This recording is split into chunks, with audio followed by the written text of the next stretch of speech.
우리가 함께 나눌 말씀은 신명기 24장 10절에서 22절까지의 말씀입니다. 구약성경 신명기 24장 10절에서 22절까지의 말씀, 우리 한 절씩 교독하시고 마지막 22절 말씀은 함께 읽도록 하겠습니다. 내 이웃에게 무엇을 구워줄 때에 너는 그의 집에 들어가서 전당물을 취하지 말고 너는 밖에 서 있고 내게 꾸는 자가 전당물을 밖으로 가지고 나와서 내게 줄 것이며 그가 가난한 자이면 너는 그의 전당물을 가지고 자지 말고 해질 때에 그 전당물을 반드시 그에게 돌려줄 것이라. 그리하면 그가 그 옷을 입고 자며 너를 위하여 축복하리니 그 일이 내 하나님 여호와 앞에서 내 공의로움이 되리라. 곤궁하고 비난한 품꾼은 너희 형제든지 내 땅 성문 안에 우거하는 객이든지 그를 학대하지 말며 그 품삯을 당일에 주고 해 진후까지 미루지 말라. 이는 그가 가난함으로 그 품삯을 간절히 바람이라. 그가 너를 여호와께 호소하지 않게 하라. 그렇지 않으면 그것이 내게 죄가 될 것임이라. 아버지는 그 자식들로 말미암아 죽임을 당하지 않을 것이요 자식들은 그 아버지로 말미암아 죽임을 당하지 않을 것이니 각 사람은 자기 죄로 말미암아 죽임을 당할 것이니라. 너는 객이나 고아의 송사를 억울하게 하지 말며 과부의 옷을 전당 잡지 말라. 너는 애굽에서 종되었던 일과 내 하나님 여호와께서 너를 거기서 성량하신 것을 기억하라. 이러므로 내가 내게 이 일을 행하라 명령하노라. 내가 밭에서 곡식을 벨 때에 그 한 뭇을 밭에 잊어버렸거든. 다시 가서 가져오지 말고 나그네와 고아와 과부를 위하여 남겨두라. 그리하면 내 하나님 여호와께서 내 손으로 하는 모든 일에 복을 내리시리라. 내가 내 감람나무를 떤 후에 그 가지를 다시 살피지 말고 그 남은 것과 객과 고아와 과부를 남은 것은 객과 고아와 과부를 위하여 남겨두며 내가 내 포도원의 포도를 딴 후에 그 남은 것을 다시 따지 말고 객과 고아와 과부를 위하여 남겨두라. 함께 읽습니다. 너는 애굽 땅에서 종 되었던 것을 기억하라. 이러므로 내가 내게 이 일을 행하라 명령하노라. 아멘. 오늘에게 주신 말씀 가지고 참된 경건의 삶이라는 제목으로 함께 말씀을 나누고자 합니다. 오늘 말씀에서는 너는 애굽 땅 종되었던 것을 기억하라. 내가 내게 이 일을 행한 것을 기억하라. 이 말씀을 하나님께서 두 번이나 반복하십니다. 그러니까 하나님께 은혜 받은 자로서 너희가 어떻게 살 것이냐. 그 가나안 땅 가운데에 너희가 하나님의 구원하심을 입은 자로서 어떻게 사는 것이 합당한 삶이냐에 대해서 말씀하시는 것입니다. 오늘 말씀을 살펴보면 10절에서 13절까지의 말씀에서는 전당물을 취하는 것에 대해서 말씀하십니다. 먼저 전당물을 취하기 위해서는 이 상대방의 집에 들어가서 무언가를 찾지 말아라 라고 말씀하십니다. 만약 우리가 입장을 바꿔서 우리가 누군가에게 무엇을 꾸기 위해서 전당물을 맡기려 하는데 그 사람이 우리 집에 들어와서 무엇이 가장 귀한 것인가를 살펴본다면, 그래서 안방도 열어보고 막 이렇게 여기저기 살펴본다면 어떻겠습니까? 우리가 단순히 무언가를 꾸려 했을 뿐인데 우리의 마음이 처참하게 무너지는 듯한 그런 느낌이 들 수 있을 것입니다.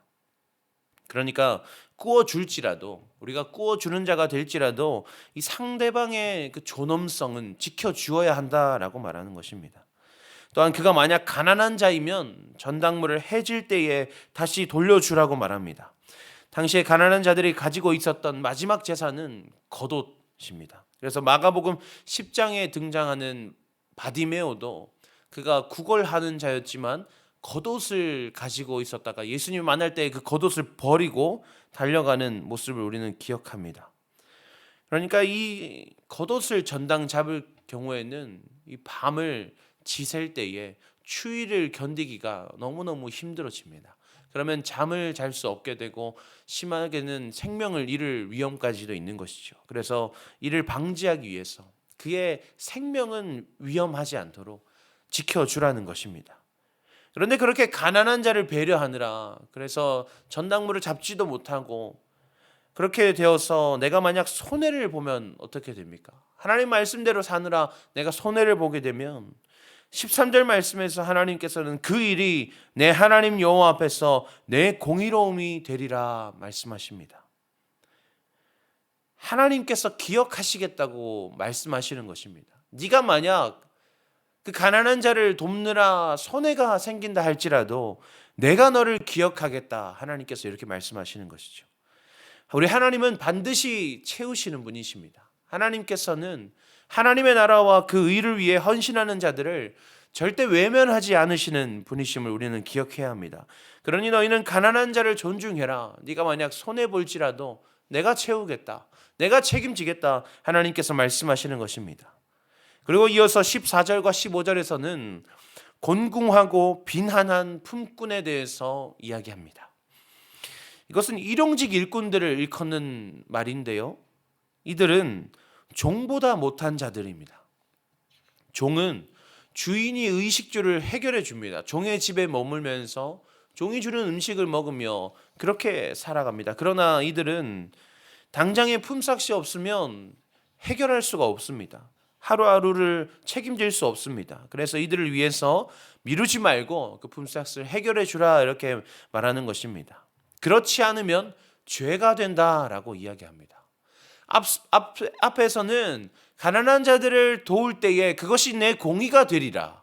하나님께서 너를 의로 삼으시겠다 말씀하신 반면에 가난한 자들을 존중하지 않으면 그것이 너의 죄이다라고 말씀하시는 것입니다. 그러니까 여기서 우리가 기억해야 하는 것이죠. 구제하는 것은요. 단순히 우리가 의롭다 하심을 얻기 위함이 아니라 하나님께서 우리에게 뭔가 복을 베풀기 위해서 우리가 복받기 위해서 구제해야 하는 것이 아니라 그렇게 하지 않으면 우리에게 죄가 되기 때문에 우리는 반드시 구제하는 일에 힘써야 한다는 것을 우리는 기억해야 합니다. 16절에서는 연좌죄로 인해서 억울하게 죽임당하는 자가 없도록 하라라고 이야기하는 것입니다.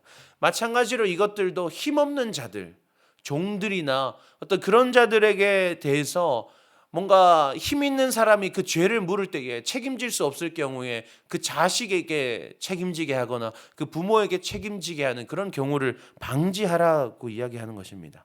그리고 17절에서 22절까지의 말씀은 고아와 과부 그리고 나그네가 억울한 일을 겪지 않도록 돌보고 또한 그들이 삶을 이어갈 수 있도록 우리가 여러 방편으로 그들을 배려해 주어야 할 것을 이야기하고 있습니다. 오늘 본문의 전체를 관통하는 핵심 주제는요. 가난한 자와 고아와 과부, 즉 연약한 자들을 돌아보라라는 것입니다. 왜냐하면 그들 또한 하나님의 피조물이기 때문입니다. 그들 또한 우리와 다를 바 없는 하나님의 형상임을 기억해야 하기 때문입니다. 그러니 돈이 없다 하여서 지켜줄 누군가가 없다 하여서 그 존엄성까지 상실시켜서는 안 된다라는 것이죠.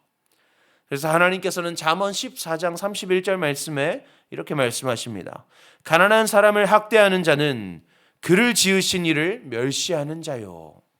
그러니까 우리가 가난한 자, 연약한 자를 돌보지 않는 것은 우리가 하나님을 돌보지 않는 것과 마찬가지다라는 것입니다. 하나님을 멸시하는 것이다 라고 말씀하시는 것입니다.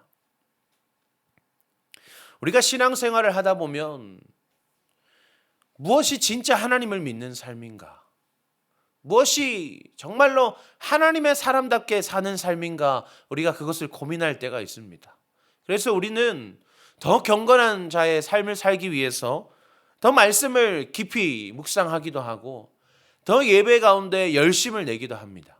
우리가 뭔가 신앙생활들로서 우리의 더욱더 그 구원의 확신을 굳게 하려 하고 내가 더 하나님을 믿는 사람답게 살고자 그렇게 애를 쓰며 살아갑니다. 그런데요, 우리는 그렇게 살지만 무언가 해결되지 않는 불편함이 있습니다. 마치 모든 율법을 지키며 살았지만 영생에 대해서 그 갈증이 해결되지 않아서 예수님을 찾아왔던 그 부자 청년처럼 말입니다.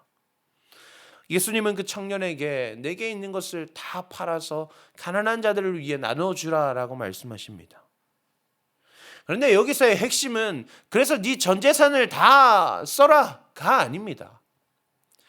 단순히 하나님을 믿는 사람, 예수 그리스도를 따르는 사람은 나만 잘 사는 삶이 아니라, 너만 그렇게 신앙생활 열심히 한다고 되는 것이 아니라, 하나님의 나라와 의를 위해서 이웃을 사랑하여서 구제에 힘쓰는 삶을 살아야 한다라는 것입니다. 믿는 자의 삶에 대해 다루는 야고보서 1장 27절 말씀에 기록되기로, 하나님 아버지 앞에서 정결하고 더러움이 없는 경건은 곧 고아와 과부를 환난 중에 돌보는 것이다, 이렇게 말씀하십니다. 그러니까 무엇이 참된 경건을 실천하며 살아가는 삶인가? 나는 경건한 사람입니다. 우리가 어떻게 그것을 증명해 보일 수 있는가? 네가 얼마나 말씀 앞에 나아가느냐, 네가 얼마나 열심히 기도하느냐가 아니라, 그것은 당연한 것이고, 우리가 고아와 과부를 그 어려움 가운데 돌볼 수 있는 삶, 실질적인 구제하는 삶이 바로 우리의 경건을 증명하는 삶이다, 이렇게 말씀하시는 것입니다. 결국 하나님의 사람답게 살아가는 그 삶은 어떤 삶으로 나타나는가? 연약함 가운데 있는 지체들을 돌아보고 그들에게 실제적인 구제를 베푸는 삶으로 드러난다는 것입니다. 착한 행실을 통해서 우리가 구원을 받을 수는 없지만, 구원받은 자는 그 착한 행실로 말미암아 그 구원의 확신이 증명되어지는 것을 우리는 기억해야 합니다. 사랑하는 여러분, 우리는 어떻습니까? 우리의 삶 가운데에, 우리의 일상 가운데에 우리는 얼마나 이웃을 돌보고 있습니까? 우리 주변에 있는 연약한 자들, 우리 주변에 있는 홀로 설 수 없는 자들, 그들을 위해서 우리는 얼마나 마음 아파하며 그들에게 얼마나 실질적인 구제를 베풀고 있습니까? 우리가 오늘 말씀을 통하여서 우리의 삶을 돌아보기를 원합니다. 그리고 돌아볼 뿐만 아니라 그들에게 실질적으로 나아가는, 그들과 함께하는, 하나님께서 함께하게 하신 그들에게 우리가 주님의 말씀을 붙들고 나아갈 수 있는 그런 우리가 되기를 소망합니다. 기도하겠습니다. 하나님 감사합니다. 오늘도 우리에게 새로운 하루를 허락하시고 새로운 삶을 시작하게 하시니 감사합니다. 하나님 아버지, 우린 날마다 더욱더 하나님의 사람답게 되어가고자 애를 씁니다. 우리는 날마다 경건한 자로서 이 땅을 살아가기를 소망합니다. 그리고 그것을 위하여서 더 말씀에 열심을 내고, 더 기도에 성실을 내고, 더 예배 가운데 우리가 열정을 냅니다. 하나님, 그런데 그것으로 해결되지 않는 것들이 있었습니다. 오늘 말씀을 통해 깨닫기는 우리가 구제하는 삶을 더하기를 원합니다. 우리의 삶 가운데에 구제하는 것은 우리에게 하나님께서 의를 베푸시는 통로가 되기도 하지만, 우리가 구제하지 않는 것이 죄다라는 것을 또 깨닫습니다. 하나님, 우리가 선택적으로 구제하는 것이 아니라 반드시 구제를 베푸는 삶을 살게 하여 주시옵소서.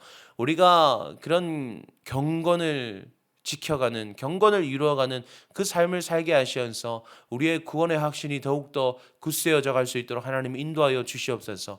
우리가 구제하는 삶을 통하여서 아버지의 은혜가 내게 있음을 증거하게 하시고, 아버지의 은혜가 내게 얼마나 충만한지를 내가 날마다 기쁨 가운데 누리며 살아갈 수 있도록 하나님 인도하여 주시옵소서.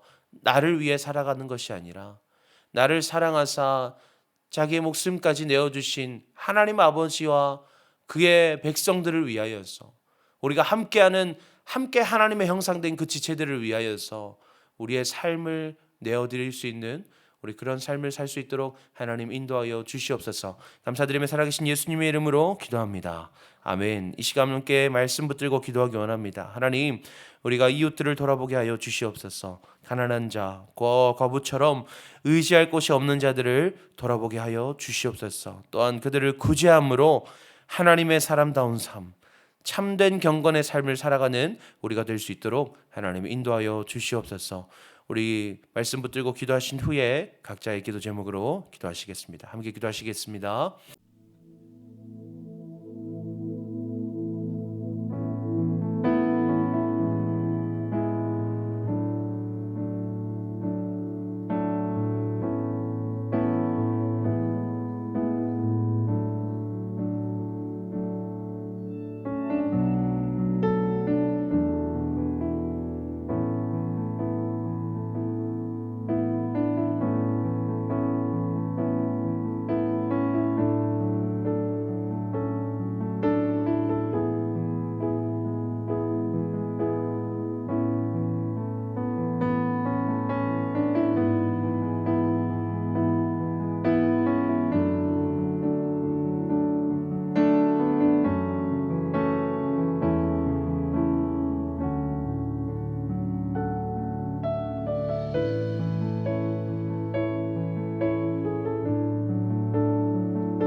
아멘.